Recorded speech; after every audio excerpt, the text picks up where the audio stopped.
اکثر سوال پوچھا جاتا ہے کہ جی زکوٰۃ، صدقات اور خیرات ابتداءً کس کا حق ہے؟ اس میں بنیاد ہے انسانوں سے ہمدردی۔ سگا بھائی ہے وہ مستحق زکوٰۃ ہے، اور اسی طرح وہ رشتہ دار جنہیں زکوٰۃ دینا جائز ہے، جن کے گھر میں ضروریات زندگی کے جو اشیاء خورد و نوش ہیں وہ موجود نہیں ہیں، جس کا جواب صریح الالفاظ یہ ہے کہ کہیں نہ کہیں یہ حق تلف ہو رہا ہوتا ہے۔ بسم اللہ الرحمن الرحیم۔ ماہ رمضان المبارک کے قریب لوگ اپنے اموال کی زکوٰۃ، صدقات اور خیرات نکالتے ہیں۔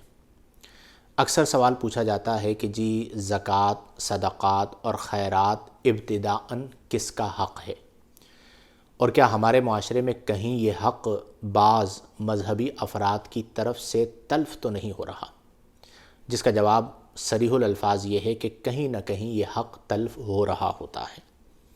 سب سے پہلے اس بات کو سمجھیں کہ جو اسلام کا نظام زکوٰۃ ہے، نظام صدقات ہے، اس میں بنیاد ہے انسانوں سے ہمدردی، لوگوں سے ہمدردی، لوگوں کا خیال کرنا، ان کی ضروریات کو پورا کرنا۔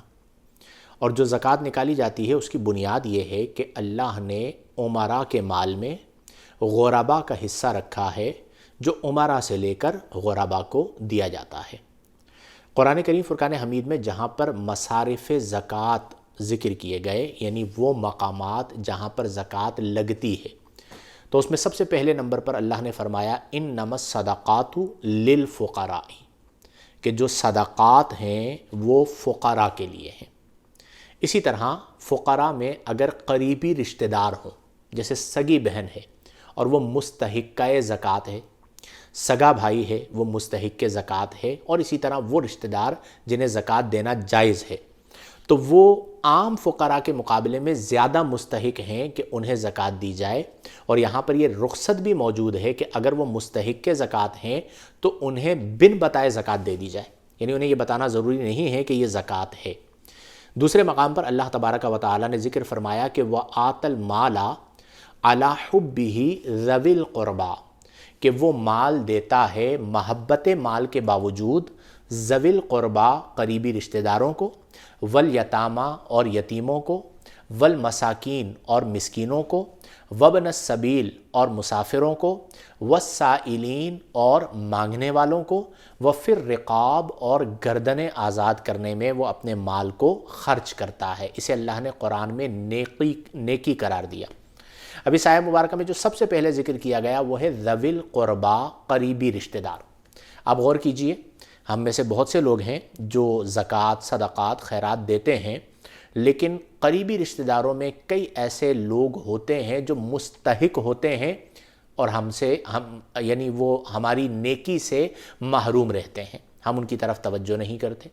اسی طرح جو اموال زکوٰۃ ہیں اس کے سب سے پہلے جو مستحق ہیں وہ فقراء ہیں۔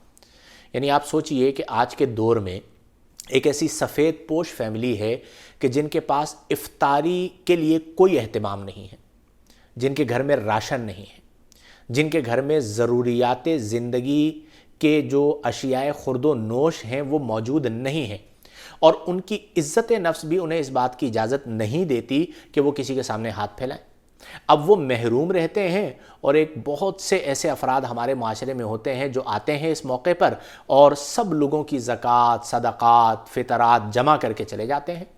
میں اکثر ایک بات کہتا ہوں کہ جو لوگ زکوٰۃ جمع کرتے ہیں، ویلفیئرز کا کام کرتے ہیں، بہت اچھی بات ہے، ہم ان کی تعریف و تحسین کرتے ہیں، لیکن میں یہ ضرور کہتا ہوں کہ وہ تقسیم کار میں بھی فقراء کو جو ہے وہ سب سے پہلے رکھیں۔ سب سے پہلا حق جو مال میں آتا ہے وہ فقراء کا، مساکین کا آتا ہے کہ ہم ان کا خیال کریں، ہمدردی کریں۔ ہمدرد کا معنی یہ ہے کہ ہم ان کے دکھ درد میں شریک ہوں، تو اس چیز کا خاص طور پر خیال رکھا جائے۔ اور جو زکوٰۃ دینے والا ہے وہ سب سے پہلے اپنے رشتہ داروں میں دیکھے، پھر اپنے پڑوسیوں میں دیکھے، پھر اپنے دوستوں میں دیکھے، پھر اس کے بعد وہ دیگر جگہوں پر دیکھے، اور جہاں جہاں مستحقین زکوٰۃ نظر آئیں ان پر اپنے اموال کو خرچ کریں۔